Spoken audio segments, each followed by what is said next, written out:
Hello friends, स्वागत है आप सभी का हमारे चैनल चलो फिल्म सुने में। आज हम एक्सप्लेन करने जा रहे हैं 2021 में आई सूर्यवंशी को। तो अगर अभी तक आपने हमारे चैनल को सब्सक्राइब नहीं किया है तो सब्सक्राइब कर लीजिए ताकि जब भी हम कोई नई वीडियो डालें आपको नोटिफिकेशन मिल जाए। तो let's roll up the intro और चलो फिल्म सुने। मूवी की स्टार्टिंग में हमें दिखाते हैं कि 1993 में एक बहुत बड़ा अटैक हुआ था जिसमें बहुत सारे लोगों की जान चली गई थी और यह अटैक करवाया था बिलाल और टाइगर ने। बाद में इंस्पेक्टर कबीर ने इस केस को सॉल्व किया, वो भी सिर्फ 2 दिन में। पर वो बिलाल और टाइगर को पकड़ नहीं पाए क्योंकि वो दोनों अटैक से 2 दिन पहले ही पाकिस्तान चले गए थे। बिलाल पाकिस्तान में उमार हफीज के पास रुक गया था और टाइगर वहां से फॉरेन चला गया था।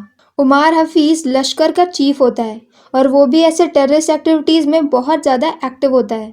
यहाँ पर उमार 40 लोगों को बुलाता है और उन्हें स्लीपिंग सेल बना करके इंडिया में भेज देता है। स्लीपिंग सेल का मतलब है कि ये आपके बीच में रहेंगे पर ये सभी लोग टेररिस्ट होंगे, पर जब तक इन्हें ऊपर से कोई ऑर्डर नहीं दिया जाएगा तब तक ये एक नॉर्मल सी लाइफ स्पेंड करेंगे और किसी को भी परेशानी नहीं होगी। इन सभी स्लीपिंग सेल्स का लीडर होता है रियाज हाफिज, जो कि उमार का बेटा होता है। अब ये सभी लोग यहाँ से इंडिया चले जाते हैं और ये सभी लोग वहाँ पर हिंदू की आईडी से रहने लगते हैं और 13 साल बीत जाते हैं। बिलाल ने जाते वक्त इंडिया में 600 केजी का आरडीएक्स छुपा दिया था और वो अभी भी 13 साल बाद भी वहीं पर होता है और बिलाल के अलावा और किसी को भी नहीं पता था कि वो आरडीएक्स कहाँ पर है।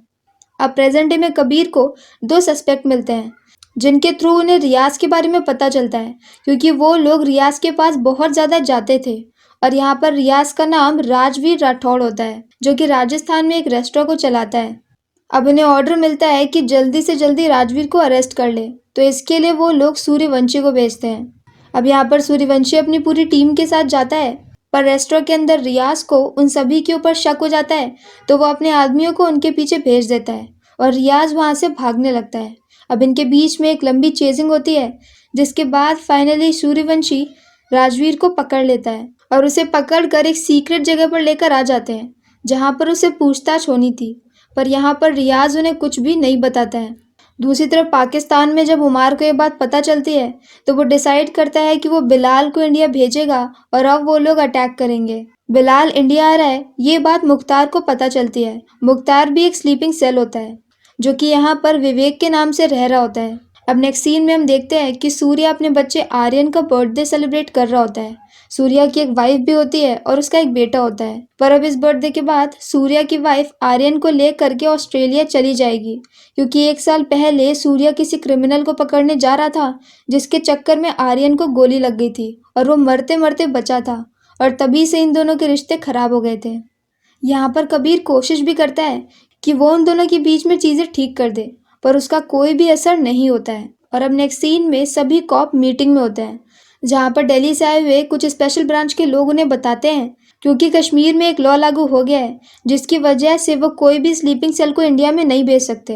तो अब वो लोग गुस्से में आकर इंडिया के सारे स्लीपिंग सेल्स को ऑर्डर दे देंगे और यहाँ पर टेररिस्ट अटैक होने वाला है और ऐसी खबर मिली है कि ये अटैक मुंबई में होगा। अब सूर्यवंशी यहाँ पे बताता है कि उन्हें उस्मानी के ऊपर शक है क्योंकि उस्मानी कई बार भड़काऊ भाषण देता है और उसकी जगह से कई सारे नौजवान टेररिस्ट बन चुके हैं, तो ऐसा हो सकता है कि वो भी इन चीज़ों में शामिल हो। तो यहाँ पर उसे तुरंत ऑर्डर मिल जाता है कि वो उस्मानी को पूछताछ के लिए बुला सकता है। तो अब नेक्स्ट सीन में वो उस्मानी को बुलाता है और उससे बात करता है, पर यहाँ पर उस्मानी उसकी हर बात का टेढ़ा जवाब देता है और उसके किसी भी इल्ज़ाम का अच्छे से रिप्लाई ना देकर वो वहाँ से निकल जाता है। और अब नेक्स्ट सीन में बिलाल गोवा पहुंच जाता है। यहाँ पर उस्मानी का एक आदमी एक ड्राइवर के पास जाता है और उसे बोल देता है कि बिलाल अजय गुप्ता के नाम से यहाँ पर आएगा और उसे बिलाल को ले करके होटल में जाना है और इस बात के लिए उसे 5 करोड़ रुपए मिलेंगे। वो ड्राइवर इस बात के लिए तुरंत ही तैयार हो जाता है और नेक्स्ट सीन में वो अपनी गर्लफ्रेंड के साथ खड़ा होता है।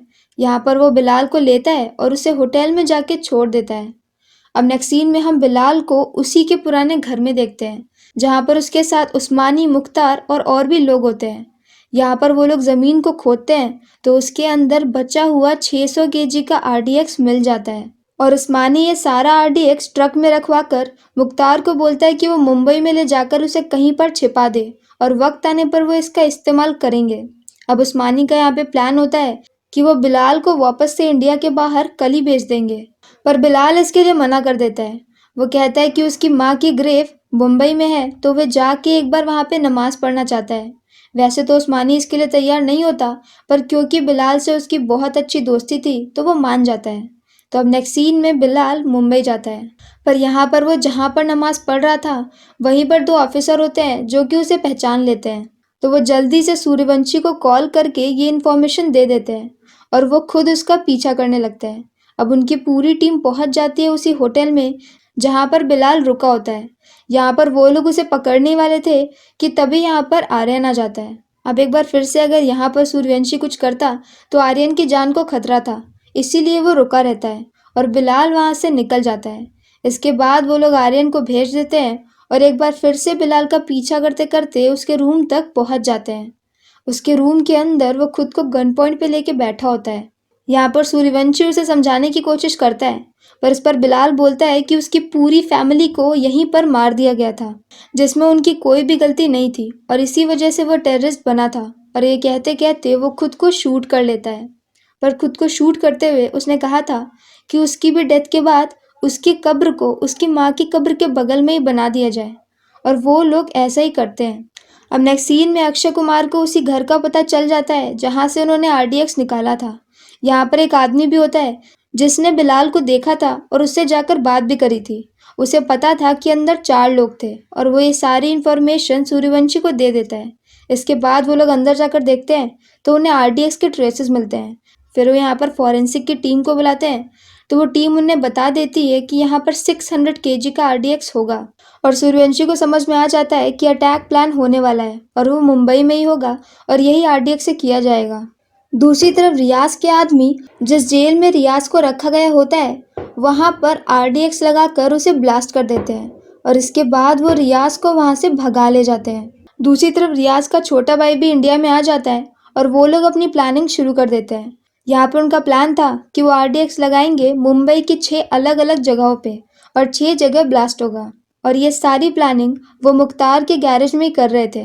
दूसरी तरफ सूर्यवंशी को उसी ड्राइवर के बारे में पता चल जाता है जिसने बिलाल को होटल तक छोड़ा था, और उसे ये भी पता चलता है कि वो इस वक्त बैंकॉक में है।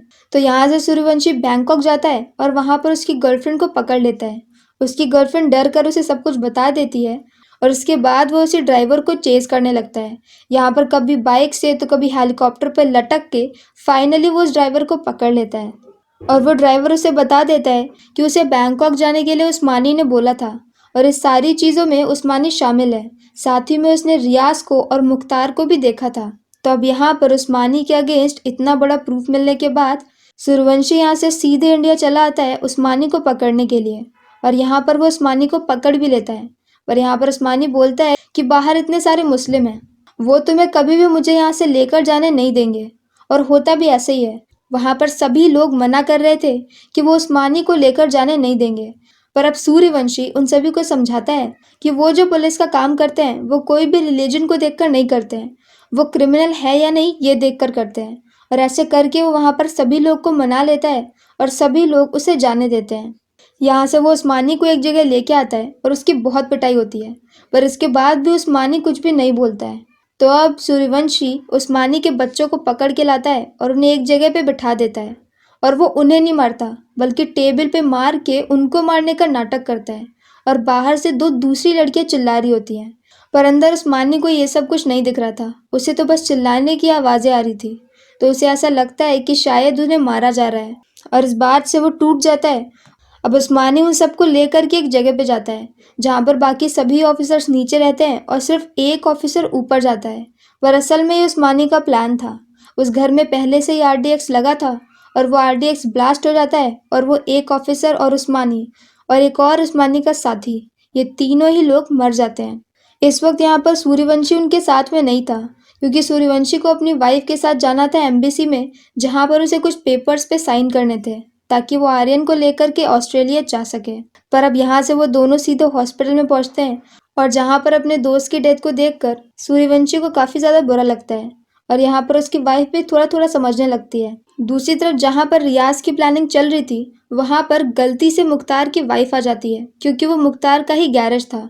और अब यहाँ पर रियाज उसकी वाइफ को उसके सामने ही मार देता है और मुख्तार कुछ भी नहीं करता है।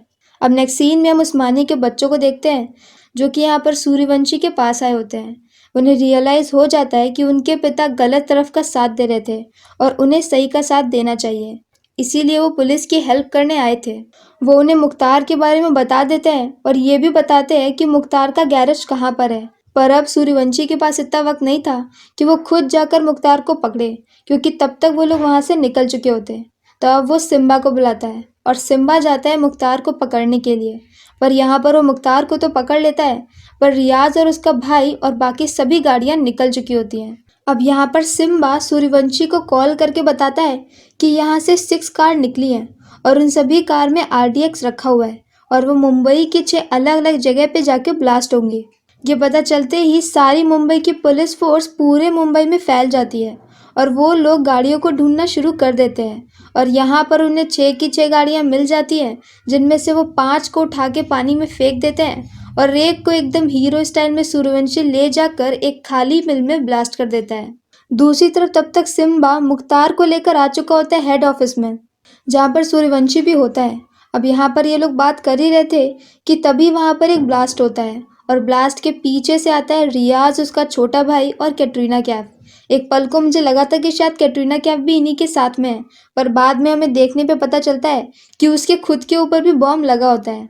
और अब यहाँ पर सूर्यवंशी उन्हें शूट नहीं कर सकता, वरना उसकी अपनी वाइफ की भी जान चली जाएगी। तो यहाँ पर रियाज और उसके आदमी सभी पुलिस वालों को पकड़ लेते हैं और उन्हें हॉस्टेज बना लेते हैं और इसके बाद वो ऑन कैमरा सूर्यवंशी को मारने जा रहे थे।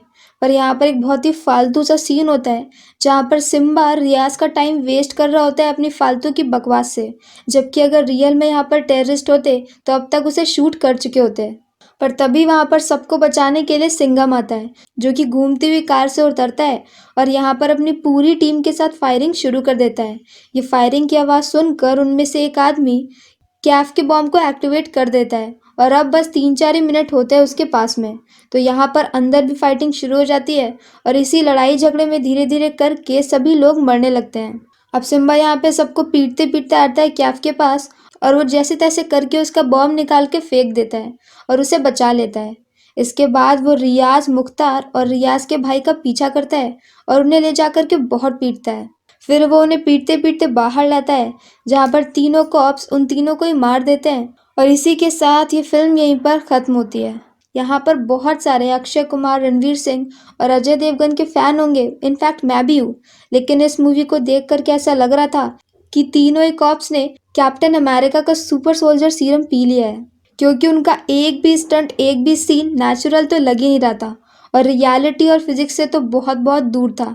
और अगर शायद ऐसी मूवीज़ में विद्युत जामवाल होता तो जो भी एक्शन सीन होते वो काफ़ी ज़्यादा रियलिस्टिक और पॉसिबल लगते। ये मेरी अपनी पर्सनल राय है, तो प्लीज़ मुझे कमेंट सेक्शन में गालियाँ मत देना। और आपको क्या लगता है वो आप मुझे कमेंट सेक्शन में कमेंट करके बता सकते हैं। तो मिलते हैं नेक्स्ट वीडियो के साथ। Bye bye.